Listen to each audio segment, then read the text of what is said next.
In this video, I will show you how you can change the passcode of the lock screen of your iPad 11 A16. Now to do that, first of all, just go to your home screen and open Settings.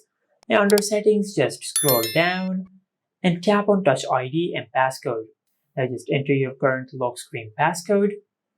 Now to change your passcode, just scroll down and tap on Change Passcode over here. After you do that, it will ask you to enter your current lock screen passcode, so just do that.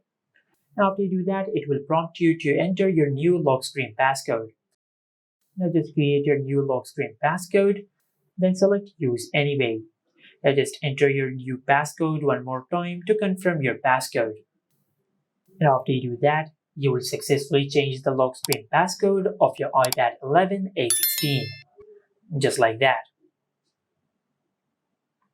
And this is it. Make sure to like, comment, and subscribe. Thank you for watching.